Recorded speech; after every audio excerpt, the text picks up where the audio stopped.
El retorno al trabajo tras la Semana Santa llega con una espesa calima y altas temperaturas en las islas. La calidad del aire va a ser pésima en esta jornada y añadan a esto las temperaturas que superarán los 30 grados en buena parte del archipiélago. Una avanzadilla de lo que puede ser el verano justo después de unas vacaciones de Semana Santa con sabor a las de antes.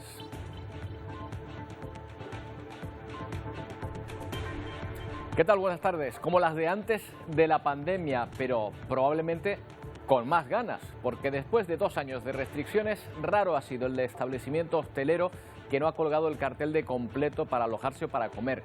Lleno absoluto, que se comprobaba también en las procesiones y celebraciones religiosas después de 2 años sin poder disfrutarlas. Podríamos decir que más que ganas, había incluso ansia por celebrar la normalidad tras la pandemia.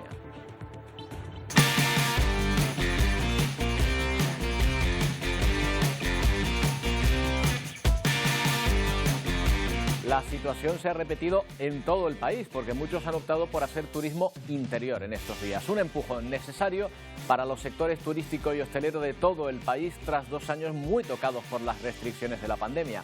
Los negocios celebran por fin una Semana Santa como antes de la pandemia.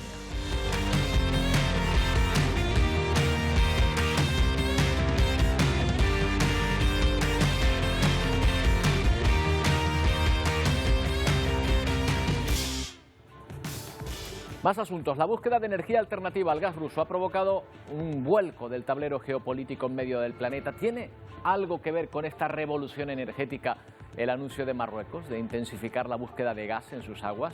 ¿Qué interés puede tener España en esas iniciativas? ¿Tiene esto que ver con la normalización de relaciones entre ambos países y la nueva postura española respecto al Sáhara? Enseguida vamos a buscar respuesta a estas preguntas, pero también nos iremos a Ucrania un día más, donde los ataques se extienden a ciudades que hasta ahora parecían alejadas del conflicto. Al menos 7 personas han muerto en este bombardeo en el Lviv. Pero en el diario de guerra, la caída de la ciudad de Mariupol es inminente, pese a los focos de resistencia ucranianos que quedan. Sería realmente el primer objetivo de Putin obtenido en su invasión. La resistencia ucraniana acusa el desgaste de más de 50 días de guerra. Y la diplomacia sigue sin encontrar una vía de entendimiento. Ucrania no se rinde, Rusia roza el control de un punto estratégico para la salida al mar en la zona del Donbass. Primer objetivo de Rusia de una invasión en la que acumula reveses continuos. Son imágenes de Mariupol como nunca antes se había visto desde que comenzó la guerra. Varias columnas de humo emanan desde diferentes puntos de la ciudad. La mayoría de los edificios, el 90% según Ucrania, han quedado parcial o totalmente destruidos. En su estratégico puerto comercial, el mayor del mar de Azov, ya no hay barcos atracados en sus muelles ni mercancías que exportar. En sus calles, tapados con mantas, los cadáveres siguen acumulándose. Rusia continúa sin hacerse con el control total de Mariupol, pero sus tanques ya transitan sin resistencia alguna por muchos puntos. La ciudad todavía no ha caído y los soldados lucharán hasta el final, aseguraba este domingo el primer ministro de Ucrania, despejando cualquier duda de una posible rendición por parte de los soldados que aquí siguen luchando. Los misiles rusos han vuelto a impactar este lunes sobre Leópolis, al oeste de Ucrania. Al menos 7 personas han muerto y 11 han resultado heridas tras el ataque a esta instalación militar. Horas antes lo hacían en este edificio en Kharkov, con 5 muertos y 14 heridos. ¿Cómo pueden ser tan bastardos como para apuntar a un edificio de apartamentos?, se preguntaba una de las residentes. Y en otras muchas ciudades de Ucrania, como esta en Kramatorsk, no cesan las sirenas que anuncian nuevos ataques. Rusia asegura haber derribado un avión cerca de Odessa con gran cantidad de armas suministradas por Occidente. Estados Unidos ya prepara un nuevo cargamento de artillería pesada con destino a Ucrania. Y por redes sociales, unos carteles escritos en ucraniano se han hecho virales, se han visto en Mariupol precisamente. En ellos aparecen nombres de personas, de calles, de fechas, pero ¿qué dicen? ¿A quién se dirigen? Hemos pedido a una refugiada ucraniana en Tenerife que nos lo traduzca. La mayoría piden ayuda sobre personas desaparecidas. Mariupol es una de las zonas sitiadas y bombardeadas por las tropas rusas. En esta ciudad aparecen carteles como estos en ucraniano. Para conocer su significado le preguntamos a Irina, ucraniana refugiada en un hotel en Tenerife, y esta fue su respuesta. Son carteles de gente que escriben, están buscando a sus parientes. Por ejemplo, este dice que Melnik Vladislava, del 95, se fue desde su casa al 1903. A las 10 de la mañana y lo están buscando su mamá y la esposa. Irina nos explica, la falta de conexión a internet y una red telefónica prácticamente inoperativa por la guerra les obliga a colocarlos en el último sitio donde esa persona fue vista. Yo pienso que los ponen en el lugar donde la última vez pudieron ver a esa persona, o los ponen en las calles, en los árboles donde pasa mucha gente. Pero no solo soldados. Hay mujeres que salieron de su casa a buscar comida para traerlos a sus hijos y no volvieron porque el ejército ruso mataba a todos, no solamente a hombres, a niños y a mujeres y a embarazadas y a animales también. Hay gente que está buscando a sus animales también, a sus perros. Son historias que no se cerrarán, al menos hasta dar con el paradero de todas estas víctimas de la invasión rusa. Pero Ucrania no es un bloque homogéneo frente a Rusia. La esposa de un político ucraniano acusado de alta traición y los familiares de 2 británicos que luchaban contra los rusos pueden ver entrelazados sus destinos. La mujer del político colaboracionista, según Ucrania, pide el canje de su marido por los británicos capturados por Rusia. Él es Víctor Medvedchuk, parlamentario ucraniano señalado como aliado del presidente Putin. Fue detenido el pasado martes por las fuerzas ucranianas, así lo confirmó el propio presidente Zelensky.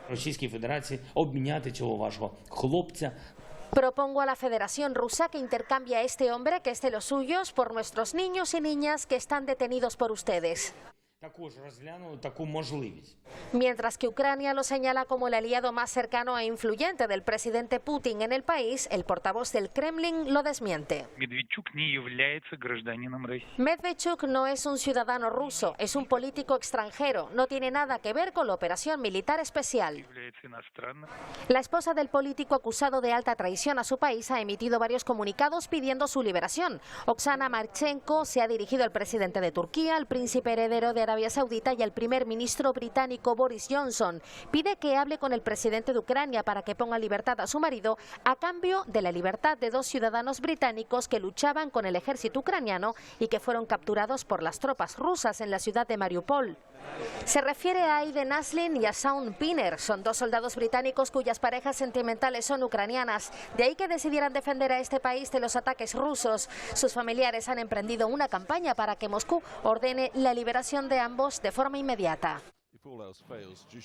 Bueno, sin duda esta guerra ha precipitado todo un vuelco sobre el tablero. Es un tópico, pero es así, geoestratégico de todo el mundo. En medio, Marruecos anuncia hallazgos de gas en sus costas, concretamente aquí, frente a la costa de Larache, que es precisamente la más cercana a la península y donde asegura que hay grandes reservas de gas. De hecho, de los más de 60 pozos que han perforado 11 empresas en Marruecos, calculan que al menos hay 40 que contienen grandes cantidades. También es importante las que se están realizando en este sector, en la zona de Essaouira.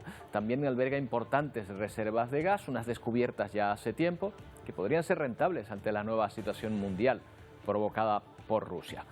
Al presidente de Canarias le preocupan estas prospecciones cercanas a las islas. Ángel Víctor Torres ha mostrado su preocupación desde el punto de vista ambiental.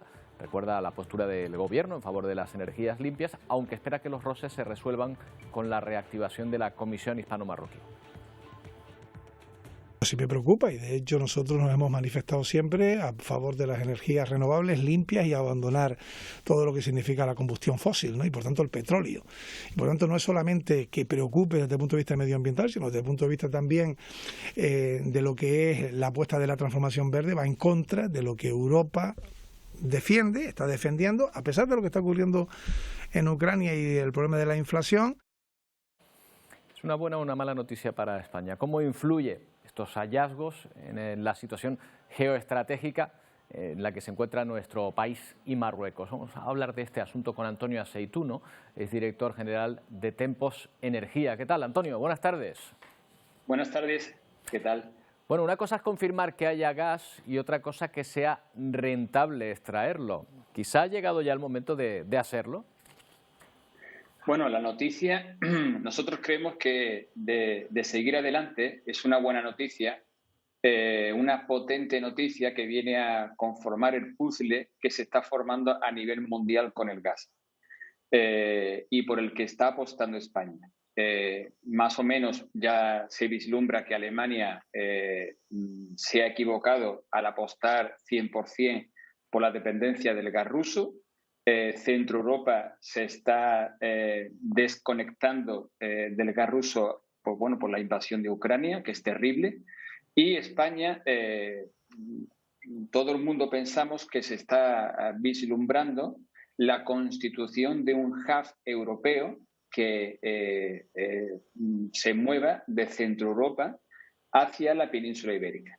Tenemos que recordar que España tiene 6 plantas de regasificación. El 30% de la regasificación europea pertenece a España. La ayuda de Estados Unidos a través del gas natural licuado del GNL tiene que llegar a puertos y se tiene que regasificar, y eso pasa por España. Claro, esta noticia... Antonio, entonces a lo mejor España no tiene tanto interés en extraer ese gas, que puede tenerlo también y que habría que ver en qué parte del territorio cae y qué reservas hay, tanto como en distribuirlo. Claro, es la noticia.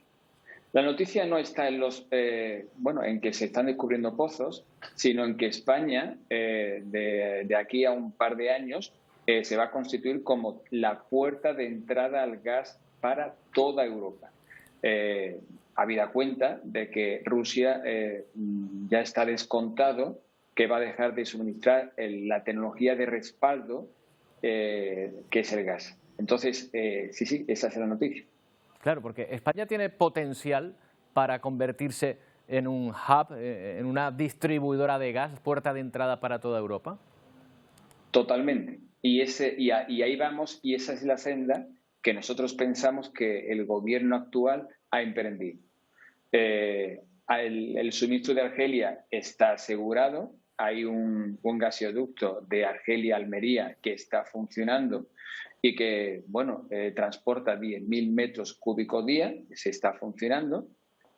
Falta por reactivarse el que desde el 1 de octubre de 2021 quedó cerrado, que es el de Marruecos, y esta es la noticia que puede impulsar su reactivación. Y luego está todo el GNL que vendrá de Estados Unidos, que vendrá de Qatar y que necesariamente tendrá que pasar por España porque, insistimos, tiene el 30% de las plantas de regasificación. Es decir, todo el movimiento geopolítico y gasístico que está habiendo a nivel mundial, a España le favorece y la va a potenciar. Claro, esto es como una gran partida de ajedrez en la cual uno sacrifica a lo mejor unos peones a cambio de otras piezas. ¿Podríamos leer de esta manera ese cambio de postura de España respecto al Sáhara, por ejemplo, como concesión a Marruecos? Pues quizás nosotros no somos expertos en política, en geopolítica, sí somos expertos en energías, en compra de energía, pero quizás eso sería una parte de la partida de ajedrez que me estás diciendo. Una parte muy importante es la alianza con Marruecos para reactivar ese gasoducto y potenciar, insistimos, la puerta de entrada, que es muy importante la noticia, la puerta de entrada de España para todo el gas que se va a consumir en Europa. Claro, aquí queda una ficha también que ahí no sabemos hacia qué punto se moverá, que es la de Argelia, porque claro, Argelia ese acuerdo con Marruecos, pues no lo ve con buenos ojos, pero también entra una cantidad importante de gas desde aquel país. ¿Qué puede pasar ahí? No, nosotros no creemos que el gas de Argelia esté comprometido. Es cierto que han salido noticias. El gas que nos vendía o que nos está vendiendo Argelia a España está indexado al Brent, ¿vale? Son contratos antiguos que está indexado al Brent. Entonces es un gas que, comparado con el TTF, con el hub centroeuropeo, son contratos que hay mucha distancia. Es decir, un contrato ahora mismo indexado al Brent es muchísimo más competitivo que el indexado al TTF, al hub centroeuropeo. Entonces, lo que ha abogado el gobierno argelino, más o menos como represalia, ha sido cambiar de los contratos de indexado Brent al TTF. Es decir, será menos competitivo comprar gas a Argelia. Pero eso no quiere decir que el suministro de Argelia esté comprometido. Es decir, de hecho, el gasoducto que va de Argelia a Almería está participado por Sonatrach, que es la empresa argelina, y Naturgy, que es la empresa española. Es decir, no hay ningún problema en el suministro. Sí que es cierto que pensamos que en un 80% los contratos cambiarán a indexarse del Brent al TTF y eso encarecerá la importación del gas argelino. Bueno, esto en una primera fase, porque si se logra esa estrategia que podría tener España de convertirse en un hub, es decir, en un centro de distribución del gas, claro, esto requerirá también grandes infraestructuras para trasladar a lo mejor después ese gas también de nuestro país al resto de Europa. Claro, pero eso el gobierno quizás esté financiado por la Unión Europea, porque la Unión Europea ahora necesita a España para que le lance el gas.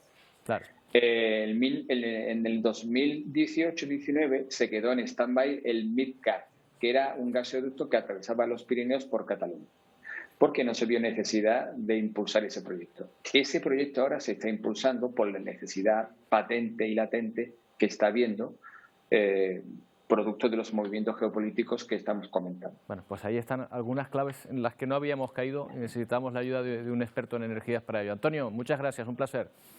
Gracias a vosotros, gracias.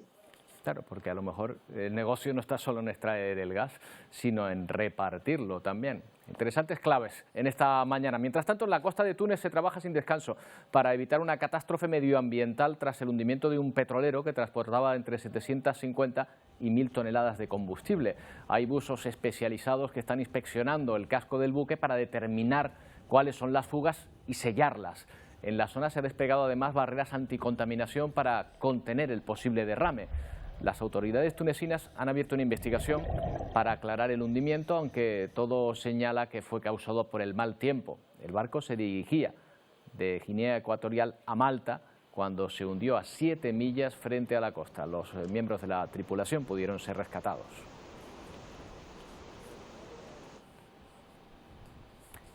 Bueno, y mientras en Túnez tratan de contener ese vertido al mar Mediterráneo, el gobierno japonés ha decidido verter al Océano Pacífico el agua contaminada por la accidentada central nuclear de Fukushima.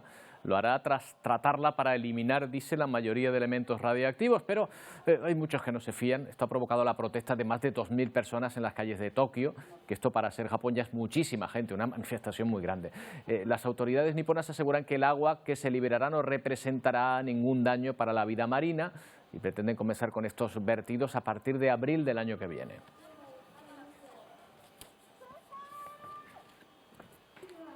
Vamos con una derivada de la guerra de Ucrania, de la visita del discurso, mejor dicho, de Volodymyr Zelensky en el Congreso.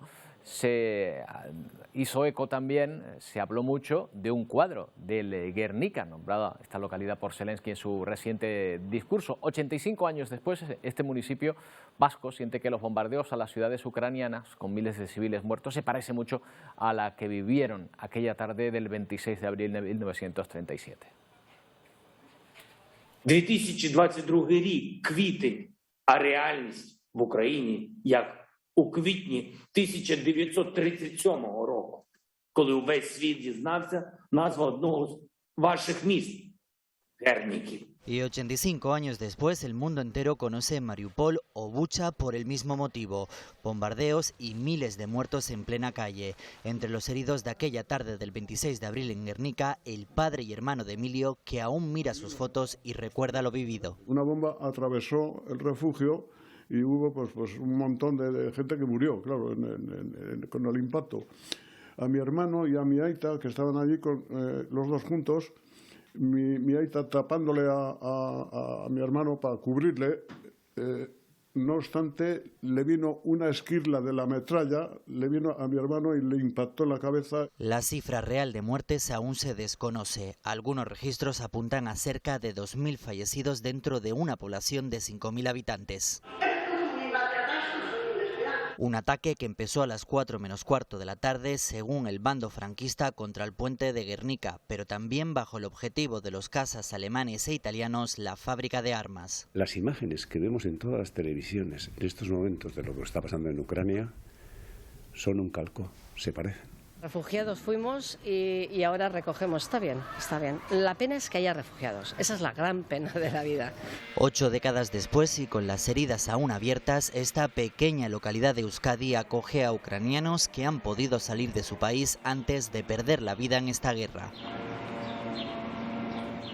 Bueno, hay un símbolo claro de aquel bombardeo, casi diríamos que de todas las guerras y de todo el siglo XX, de la pintura contemporánea, que es el Guernica. Raquel Toste, desde luego es el buque insignia, una representación de lo que fue aquel siglo tan violento, ¿verdad? Pues sí, porque como bien dice Roberto, se ha convertido en un icono, ¿no?, del siglo XX en contra de las guerras, aunque es verdad que Pablo Picasso, cuando lo realizó, sí que le pone el título de Guernica. Si te parece, vamos a ver lo que esconde el cuadro y vamos a verlo por partes. Luego te explico que, bueno, está en piramidal, pero nosotros vamos a verlo así, por partes. Por ejemplo, en este primer panel, ¿cuáles son las figuras? Hay 9 figuras en el cuadro, 6 de ellas son humanas y 3 animales. El toro es el único que no sufre en todo el cuadro, parece ser un mero observador. Por eso, y además porque es el único que sí que dijo Picasso que el toro representaba la barbarie, todos los historiadores y los analistas e historiadoras coinciden en que se trata o bien de una simbología del dictador Franco o que representa al fascismo, porque digamos que esto sería pues toda una crítica a todas las guerras, aunque lo haya llamado Guernica. Justo debajo se encuentra una maternidad, bueno, desolada. Como vemos, es una mujer que mira al cielo con un niño en brazos. El niño sabemos que está muerto porque es el único que no tiene pintadas las pupilas en todo el cuadro. Ella además tiene el pecho por fuera para simbolizar aún más esa tragedia, esa maternidad cortada. Y justo debajo vemos una figura que ahora todavía no sabemos si se trata de una persona, es el único varón adulto, sabemos que aún tiene las pupilas, está vivo, pero es que se trata de un soldado y lo veremos en el siguiente panel, el panel central. Aquí vemos otra figura en el panel central, en el siguiente a este, en el que sigue tomando muchísima relevancia el animal y en este caso es el caballo. El caballo se retuerce, las lanzas, está atravesado, tiene muchas heridas y representa al pueblo que no ha pedido la guerra y que la está sufriendo. ¿Y por qué sabemos que además está justo debajo de esas bombas? Porque si nos fijamos en la lámpara, según los analistas y los historiadores, la bombilla, recordemos que estamos en una época de avances tecnológicos, la bombilla en sí, la luz eléctrica, suponía un avance, entonces esa puede representar la bomba. ¿Por qué lo sabemos? Porque como ves, la luz que emana en esos triángulos se parece mucho a cómo Picasso va a interpretar las llamas y cae encima del pueblo. El brazo que nos faltaba antes era un soldado, el hombre que veíamos era un soldado, no está muerto, porta una espada, la espada está rota y el único símbolo de esperanza que tenemos en todo el cuadro es esa flor. Esa flor que está ahí. No sabemos si surge precisamente de esa espada rota y vemos que entra un quinqué, una luz. Por eso decimos que lo otro es una bomba, porque no necesitaríamos 2 lámparas en el cuadro. ¿De dónde viene esa mano con ese quinqué? Lo vemos en el tercer panel. En este tercer panel nos vamos a encontrar una figura que entra con ese quinqué, que según los historiadores representa la República, que es quien le encarga al gobierno de la República este cuadro para ser expuesto en París. Y como vemos, un edificio ardiendo. De nuevo las llamas son triángulos. Una mujer con los brazos alzados mira al cielo gritando horror, junto con la maternidad que vemos que hace alusión al cielo, luego caen bombas.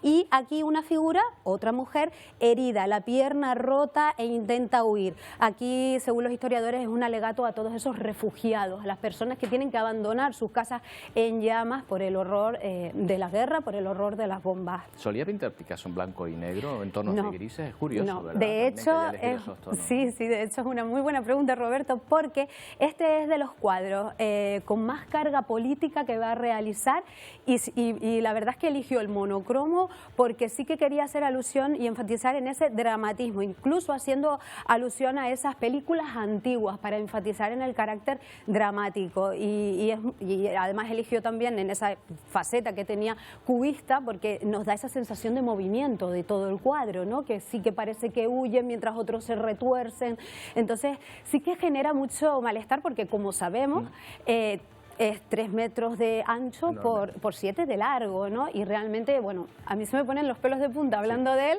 o sea, y verlo es bastante impactante. Conociendo lo que podemos interpretar de ver, pues mucho más todavía. Es curioso porque los niños cuando van a verlo es uno de los cuadros que más les impresiona, ¿verdad? Sí. Quizá porque esos dibujos así tan naif les llegan muy rápido. Sí, les llega rápido y yo creo que llega mucho. La pena es que Picasso no lo pudo ver en España porque él dijo que el cuadro era para España, pero que no vendría a España hasta que no estuvieran garantizadas las libertades. Luego lo custodia el MoMA en Nueva York y claro, no llega hasta el año 81, él muere en el 73, porque hasta que no muere el dictador Franco, pues el cuadro no podía volver. No vuelve a nuestro país y ahí sigue alojado en el Reina Sofía. Oye, me dan ganas, cada vez que vienes a contarnos, a explicarnos un cuadro, me dan ganas de ir a verlo inmediatamente. Vamos a tener que tardar un poquito.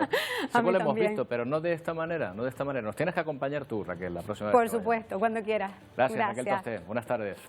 Bueno, pues ya ven, la interpretación de un cuadro que se ha vuelto a poner de actualidad, si es que ha dejado de estarlo alguna vez, con esta guerra de Ucrania y el recuerdo de Volodymyr Zelensky de esta situación que se vivió en nuestro país en el año 37.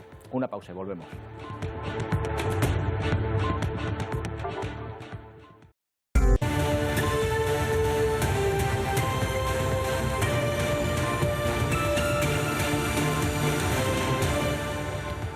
Pues hoy son noticia también el calor y la calima que nos han acompañado en plena Semana Santa y además parece que va a continuar unos días más. Las temperaturas hoy superan los 30 grados en muchos puntos del archipiélago. Por ejemplo, ¿dónde te encuentras tú, Sara Duarte?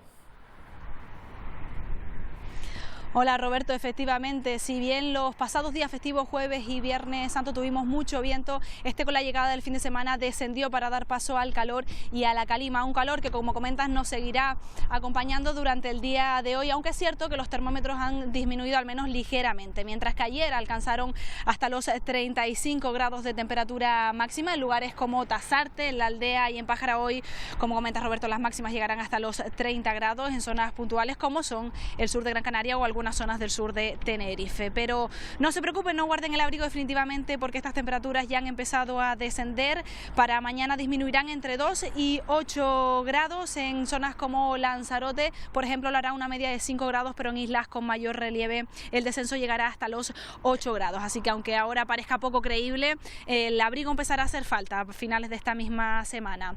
El calor, Roberto, no es lo único que nos ha acompañado, también lo ha hecho la calima. Como vemos, ahí estamos viendo Arrecife sumergida bajo este polvo en suspensión, aunque igual que el viento empezará a disminuir, a remitir, y lo hará definitivamente mañana. Estos vientos alisios que seguro que también ven y escuchan, desplazarán esta calima, pero como vemos todavía hoy hay bastante presencia. El fenómeno que no remitirá, de hecho irá más, es como estamos viendo el viento en islas como Lanzarote y Fuerteventura llegarán a alcanzar los 75 km/h. De hecho, la Agencia Estatal de Meteorología ha activado el aviso amarillo para ambas islas por viento, aunque el resto de islas no se librará porque hay previsiones para mañana de aviso amarillo en todo el archipiélago por viento, esta vez en el mar. Aún así, hemos podido comprobar durante esta pasada época estival que esta inestabilidad meteorológica no ha impedido que los turistas disfruten de nuestras islas. Los datos de ocupación que refleja esta pasada Semana Santa son buenos e incluso van en concordancia con los obtenidos en el resto del país. Ya te digo, Sara, muchas gracias. A nivel turístico ha sido una semana buena e impresionante prácticamente a nivel nacional y también regional. Canarias, según datos de AENA, tuvo ayer domingo más movimiento en los aeropuertos que en el mismo fin de semana, ojo, de 2019, antes de la pandemia. Vamos a preguntar por estos datos a Tom Smulders, directivo de la Federación de Empresarios de Hostelería y Turismo. ¿Qué tal, Tom? Buenas tardes. Muy buenas tardes. Me imagino que satisfechos, ¿no? Porque estaba todo prácticamente lleno. Ha sido un regalo de 4 días de alegría y de bienestar por parte de visitantes de las Islas Canarias, de la península y del extranjero, que han causado un resultado positivo que hace mucho tiempo que no hemos tenido. Hay que tener en cuenta que cuando empezamos bien la temporada de invierno, vino el bicho Omicron, que cortó todas las esperanzas, pero este fin de semana poco a poco ha ido a mejor, sobre todo por datos meteorológicos, que así los turistas de cercanía y de península podían hacer sus apuestas para nuestro archipiélago. Y hablando de Gran Canaria, ha sido un resultado perfecto, tanto en la capital Las Palmas, con más de 80% de ocupación, Mogán repleto, y San Bartolomé lo mismo, con cifras entre 75 y 90% o más. Muy bueno y un disfrute generalizado, pacífico y agradable. Desde luego, daba gusto ver las playas, aunque muchos tenían que soportar algunas colas, pero daba gusto ver esa necesidad, esas ganas de salir de nuevo. Por cierto, la mayoría, Tom, venían de las propias islas y de nuestro país, ¿verdad? Era turismo nacional. Había bastante. Lo que no se dio es el movimiento norte-sur, porque si uno vive en Las Palmas y con la gasolina tan cara y lo que cuesta también energía bajar del norte al sur, han optado quedar con ese buen tiempo en el norte. Claro. Pero por otro lado había mucha gente con esas previsiones tan buenas que se habían no aventurado, todo lo contrario, han asegurado su plaza alojativa en cualquier tipo de alojamiento, en casas rurales o en la costa, en hoteles de lujo o en apartamentos o bungalows de buena calidad, pero mejor precio a la baja. Y eso es lo que nos alegra mucho, y ahora esperar lo que nos ofrece el verano, que tiene cierta incertidumbre. Claro, esperemos que sea bueno, porque ahí tienen dos problemas. Uno, que no se reactive el bicho, como lo ha llamado usted, al virus del COVID, pero por otro lado, el precio del combustible, que no deja de subir, y yo me imagino que eso llegará un momento que también se repercutiría a los billetes de avión, ¿no? Si no lo ha hecho ya. Yo personalmente he mandado un breve escrito al presidente del gobierno de Canarias y lo he transmitido también al máximo responsable de las Islas Canarias de PP, porque ellos pueden transmitir ese mensaje a Madrid, porque yo mucho me temo, ya lo hemos notado con precios de los 75%, que por otro lado han supuesto una subida bárbara en el precio.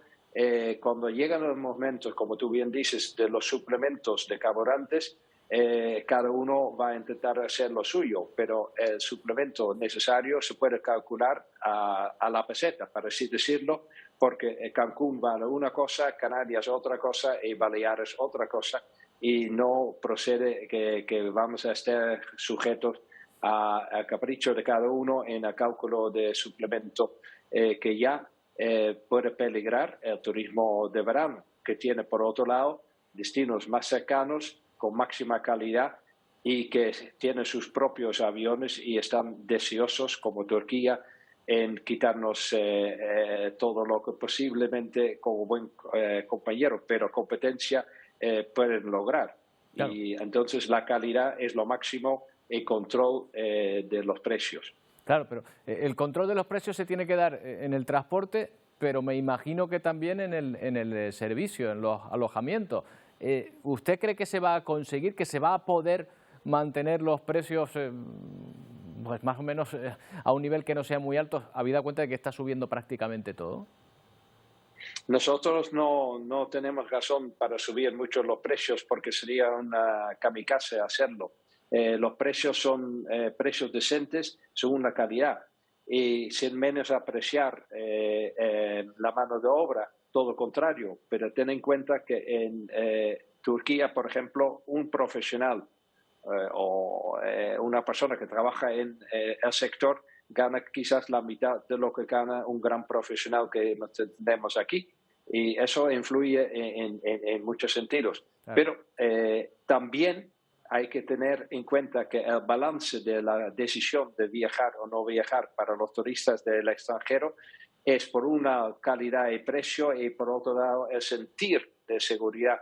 Y en ese sentido el archipiélago canario tiene una imagen de una perla pacífica en el Atlántico, y en un determinado momento para muchos turistas también puede ser un factor bastante decisivo. Pero hay que mantener la calidad, como usted bien dice, el nivel de precios, y sobre todo que los precios de los aviones no son un factor diabólico en lo negativo para no viajar a nuestro archipiélago. Bueno, pues, por cierto, una última cuestión. ¿Ya tienen reservas hechas para el verano o todavía es muy pronto para hacerlas? No sé cuál es el mes bueno para ustedes para esa época. Yo no voy a decir, repito, no voy a decir que no vamos a tener turistas en verano. De momento no sabemos muy bien cómo, cuánto y dónde. Yo sé que muchos turistas en los países europeos de origen están deseados en salir de vacaciones, lo necesitan para aclarar la cabeza después de tantos años de Omicron y los demás bichos. Sí. Pero la incertidumbre es algo importante. Gracias el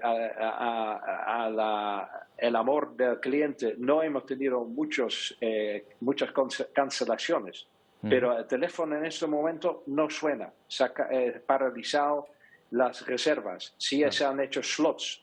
Los slots son solamente las reservas de un trayecto de avión en un cierto horario, pero eso no justifica con certeza el tipo de avión, cuántas plazas y si va a venir o no va a venir. Bueno. La reserva se hace firme cuando tenga la transferencia hecha y la persona está dentro del hotel o dentro del apartamento.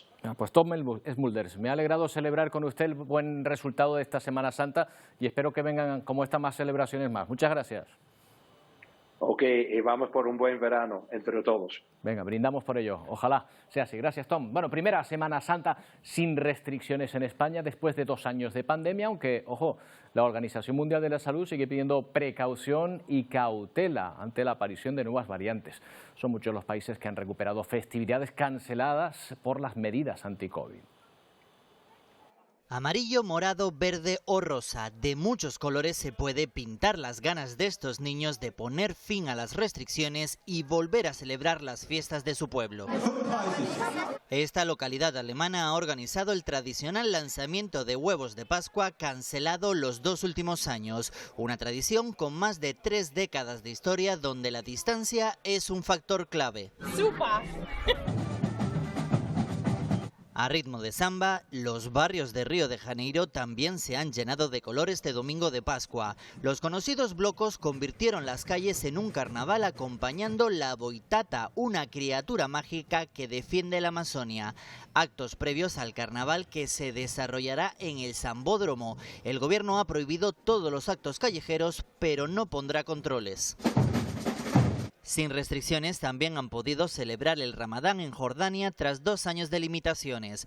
Los musulmanes han podido romper el ayuno llenando restaurantes, pero también han podido asistir a oraciones multitudinarias sin la obligación de llevar mascarilla. Y mientras el mundo recupera la normalidad, China lucha contra varios brotes de COVID en el país. Shanghái sigue siendo la ciudad más afectada. El gobierno realiza 100.000 pruebas diarias y los laboratorios trabajan 24 horas al día para detectar todos los casos y evitar transmisión comunitaria. Un equipo de 4.000 sanitarios se ha trasladado a la provincia para trabajar en los hospitales que se han preparado para aislar a todos los infectados. Solo en la ciudad se detectan 20.000 contagios al día. Bueno, y mientras aquí estamos con la cuenta atrás para quitar las mascarillas en interiores, a partir del miércoles podremos no llevarlas, aunque hay muchas excepciones. Deberá llevarse en centros sociosanitarios, en medios de transporte y atención porque también cada empresa va a decidir qué hacer, aunque los clientes no van a estar obligados a llevarla. Serán los servicios de prevención de riesgos laborales, teniendo en cuenta el tipo de trabajo que se desempeña y el riesgo de los trabajadores, si será obligatorio o no el uso de estas mascarillas. Entiendo, igual que entiende la Confederación Española de Empresarios, que no se pueden amparar en el derecho de admisión para negar el acceso a un establecimiento abierto al público o a un evento a una persona porque no lleve la mascarilla. Bueno, y un asunto inquietante que ha salido a la luz durante esta Semana Santa. El Reino Unido está investigando ya 74 casos de hepatitis aguda severa en niños, la mayoría con edades entre los 2 y 5 años. Algunos casos han provocado un fallo tan grande en el hígado que les ha llevado a ser hospitalizados y en números muy pequeños, incluso a un trasplante. El Centro de Control y Prevención de Enfermedades anuncia que ese pequeño número de afectados que tuvo que ser sometido a trasplante de hígado evoluciona bien. Esta enfermedad es poco frecuente en los niños, normalmente se detecta por el color amarillento de la piel, por los picores o el dolor muscular. Para evitar el contagio se recomienda sobre todo una higiene adecuada. Bueno, pues hablamos con un especialista en esta materia, Luis Ortigosa, que es presidente de la Sociedad Canaria de Pediatría y también especialista en gastroenterología, hepatología y nutrición pediátrica. ¿Qué tal, Luis? Buenas tardes. Sí, buenas tardes, Roberto. Saludos. Bueno, estamos viendo estos casos, sobre todo en el Reino Unido y alguno que hemos leído en prensa que se ha dado en España. La cuestión es saber por qué.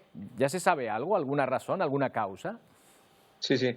No se sabe aún y la verdad es que no salimos de una para meternos en otra, ¿eh? Esto no es algo que se viene investigando desde hace una semana, sino desde enero ya se empezaron a reportar casos muy inusuales, infrecuentes de hepatitis agudas importantes en niños, como ustedes muy bien han dicho, niños pequeños por debajo de 10 años, sobre todo en el Reino Unido, y ya el miércoles pasado el SDC europeo, es decir, el Centro de Control de Enfermedades Infecciosas, ya dio una alarma a todos los profesionales sanitarios, fundamentalmente a los pediatras, que son los que evalúan a los niños, para intentar, si este brote fuese a más, pues por lo menos detectarlo precozmente. Como muy bien has dicho, son casos inusuales, son 74 casos en el Reino Unido, ha habido 3 casos aquí en España, uno de ellos un niño de 22 meses de Castilla-La Mancha que desafortunadamente hizo un fallo hepático agudo, fulminante, y hubo que someterlo a trasplante de hígado y está bien, ahora ya está bien, y otros 2 niños en España. No sabemos la causa, no tiene nada que ver y es importante porque en el momento mediático en que vivimos, cualquier brote infeccioso enseguida enciende las alarmas en la ciudadanía y en este caso los padres, ya que se trata de niños. No tiene ninguna relación con las vacunas frente a la COVID. De hecho, son niños pequeñitos por debajo de 6 años, recuerden, no hay todavía vacunas, no se están vacunando a los niños menores de 5 años. Y sobre el origen, al haber tantos casos agrupados, lo más probable es que sea un origen de tipo infeccioso. Las enfermedades infecciosas que pueden producir hepatitis son las clásicas de la A, B, C, D y E. Aquí en Canarias y en España llevamos muchos años vacunando a los niños a partir de los 2 meses frente a la hepatitis B, y en todos estos casos estudiados ninguno de ellos obedece a este tipo de infección. Y hay otros virus que se llaman hepatotropos, es decir, que tienen predilección por localizarse en el hígado, como pueden ser grupos de adenovirus u otros virus que quizás pueden estar relacionados, pero a día de hoy, y al momento actual, a esta hora, aún no hay ninguna causa exacta del origen de este brote. Pues vaya, y ¿es una enfermedad contagiosa? Luis, como era contagiosa, por ejemplo, hemos estado hablando ahora del COVID, ¿se contagia por el aire o no? Lo primero que habrá que saber es por qué se ha producido la enfermedad. Estamos diciendo que sospechamos que puede ser una enfermedad de origen infeccioso, se sospecha, y probablemente ya se ha empezado a relacionar con determinados grupos de adenovirus, que son un grupo de virus que a veces pueden dar este tipo de síntomas, y evidentemente las enfermedades infecciosas se transmiten, pero la transmisión, como ustedes pueden entender, hasta ahora 74 casos en el Reino Unido desde enero, 3 casos en España, pues todavía de lo que se trate, pues hay que ser muy cautos, muy prudentes. Los médicos, los pediatras somos los que tenemos que hacer la sospecha, y los padres, y aquí va el mensaje a padres, los padres deben estar tranquilos. Los padres deben saber que las hepatitis infecciosas en niños se manifiestan de una forma muy característica, muchas veces empiezan con problemas gastrointestinales en forma de dolor de barriga, diarreas, y ya a medida que progresa la enfermedad, en pocos días suele aparecer lo que se llama una ictericia, un color amarillento tanto en los ojos, en las conjuntivas, como en la piel, y las orinas se empiezan a hacer de un color más oscuro y las heces se empiezan a hacer de un color más blanquecino. Esos son los síntomas más habituales. Ante esos síntomas habrá que acudir a a su médico, a su pediatra de zona, a su pediatra privado, al servicio de urgencias si se considera oportuno, porque es un caso importante y fulminante. En ese caso sí hay que acudir a urgencias, pero por favor mantengamos la calma. Aquí en España han sido estos 3 casos reportados, uno de ellos en Aragón, otro en Castilla-La Mancha y el otro en Madrid. Aquí en Canarias aún no hay reportado ningún caso y vamos a ver si en estos días o en estas semanas podemos saber el origen exacto de este brote. Porque eso va a tranquilizar muchísimo, pero a modo de resumen que quede claro que esta enfermedad se ha dado en esos casos puntuales y aunque no se conoce el origen, sí sabemos que no se debe a las vacunas, porque como bien dice Luis, ahora parece que todo enseguida empieza a relacionarse una cosa con otra y no tiene nada que ver, ¿no? Efectivamente, por eso es importante. De estos casos estamos en plena pandemia y ahora mismo con una expansión de Omicron tremenda. Hay algunos casos de estos niños que son COVID positivos, evidentemente, porque viven en zona de COVID, con lo cual el tener hoy un COVID positivo no representa nada y son cuestiones muchas veces puntuales y que coinciden con alguna enfermedad. Si alguien ahora se cae y se rompe una pierna y al mismo tiempo se le hace una prueba de COVID, no es el que tenga COVID positivo por lo que se ha roto la pierna, ha sido una coincidencia, ¿de acuerdo? Claro. Pues Luis, muchas gracias por habernos aclarado este asunto. Muchas gracias a ustedes. Esperemos que los padres y los ciudadanos se queden tranquilos. Exacto. Y ya avisaremos de por dónde va este asunto. Exacto, tranquilidad es lo que queremos trasladar sobre todo. Gracias, Luis. Bueno, pues ahí está esta situación y nosotros atentos a que se averigüe por qué, dónde está el origen de esos contagios, sobre todo en el Reino Unido. Hay alerta máxima en el este de Sudáfrica por las fuertes lluvias y las inundaciones que han acabado con la vida ya de más de 400 personas. Los equipos de rescate están tratando de dar además con 63 desaparecidos. El presidente del país califica esta catástrofe como una consecuencia del cambio climático. La catástrofe que vive Sudáfrica deja ya más de 440 fallecidos. Los equipos de rescate continúan trabajando en la búsqueda de supervivientes. Las fuertes lluvias lo han inundado todo y se intenta dar con el paradero de 63 personas. Este es uno de los refugios para quienes más lo necesitan. De hecho, se calcula que alrededor de 7.000 sudafricanos se han quedado sin hogar y las duras inundaciones hacen que sean más de 40.000 los habitantes desplazados. Así, Sudáfrica vive el equivalente de meses de lluvia en tan solo días. Las autoridades aseguran que esta es una de las peores tormentas en la historia del país y que el origen no puede ser otro que el cambio climático. Y en Estados Unidos, cientos de personas se manifiestan en Michigan contra la muerte de un joven de raza negra a manos de un policía.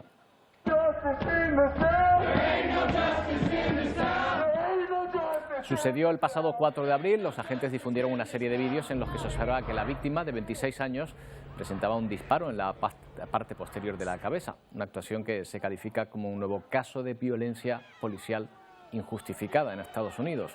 Todo comenzó con la detención del joven de origen congoleño en un control de tráfico.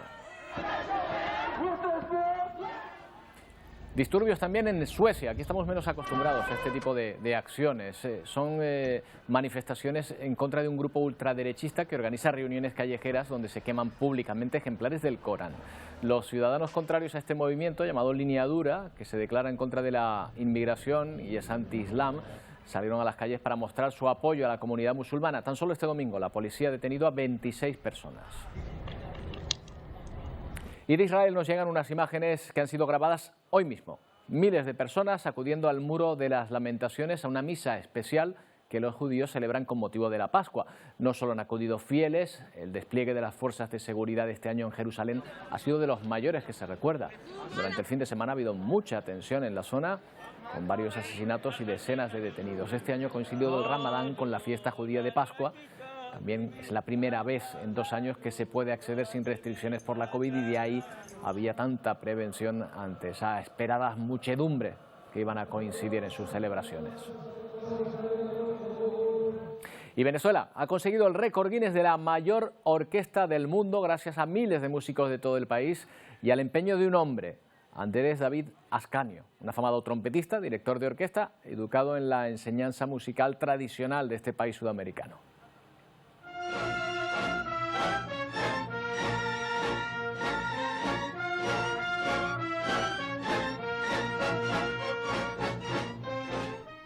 Unidos a través de la música, miles de músicos se reúnen en la capital de Venezuela. La pieza escogida para la ocasión es la legendaria obra maestra La Marcha Eslava de Tchaikovsky. Todos los músicos con edades comprendidas entre los 12 y 77 años forman parte del Sistema, un programa a nivel nacional que ha ofrecido formación musical gratuita a cientos de miles de niños venezolanos desde 1975. Doy 2 tiempos por nada. Al frente de todos ellos, Andrés Ascanio, un joven director de orquesta venezolano que también comenzó su carrera musical en el Sistema y que hoy coordina a 12.000 músicos venezolanos, llegados desde todo el país para lograr el récord Guinness de mayor orquesta. Para superar el anterior récord y hacerse con el preciado reconocimiento, los jueces deberán determinar que un número mayor de 8.097 músicos tocan al unísono, sin compartir instrumentos y durante al menos 5 minutos. Más de 30 pantallas permiten que los músicos sigan las instrucciones de Ascanio. Todo empezó en aulas como estas, en las que a los niños se les proporciona formación e instrumentos musicales. Su lema es tocar y luchar hasta prevalecer.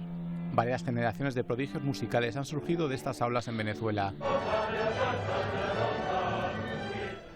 El hoy joven director recuerda cómo creció en un hogar repleto de instrumentos. Su trayectoria musical comenzó con el piano a la tierna edad de 4 años.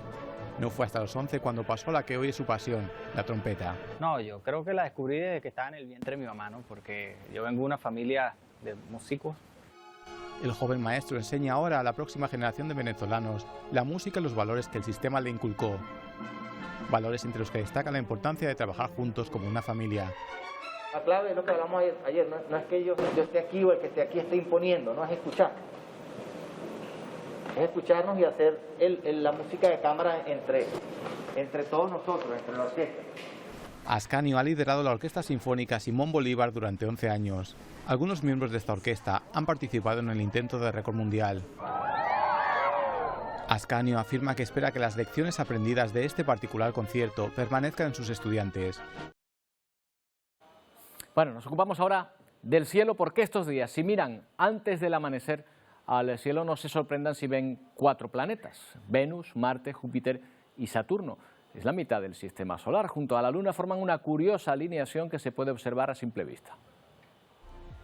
Pocas veces la conocida metáfora "se alinearon los planetas" va a estar más cerca de su significado literal. Estos días, si vamos camino del trabajo antes del amanecer, o volvemos de fiesta, o nos desvelamos y miramos al este por encima del horizonte, podremos observar a simple vista hasta 4 planetas. Júpiter, Venus, Marte y Saturno. La Tierra sería el 5.º planeta, así que acabamos antes diciendo los que no vemos. Solo se escapan Mercurio, Neptuno y Urano. En esta alineación de astros, el primero que aparece sobre el horizonte es Saturno.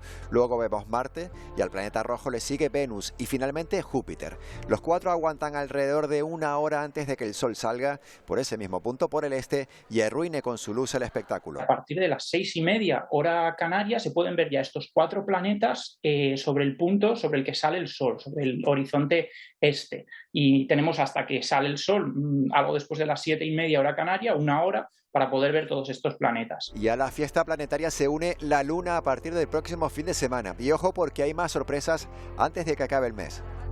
El 30 de abril va a haber una conjunción entre Venus y Júpiter. O sea, estos planetas que estábamos comentando van a ir moviéndose unos respecto a otros en su posición aparente en el cielo y Venus va a pasar muy muy cerca de Júpiter. Y son los 2 planetas más brillantes que podemos ver ahora mismo en el cielo. Eso sí, a Venus lo tenemos a 130 millones de kilómetros y Júpiter está a más de 800 millones. Por si fuera poco, la noche del 22 al 23 de abril, tomen nota, vamos a poder ver en los cielos una nueva lluvia de estrellas. Y para terminar, hoy hemos elegido el planeta Tierra, concretamente una zona muy especial, la Capadocia de Turquía, una región bellísima del Asia Menor, caracterizada por ese paisaje y también por este festival de globos que cada año sobrevuela la zona, nos deja imágenes como esta. Así nos despedimos, les dejamos con Telenoticias 1, Paco Luis Quintana. Nosotros volvemos mañana a la 1:30 en una nueva edición de Atlántico Noticias. ¡Feliz día!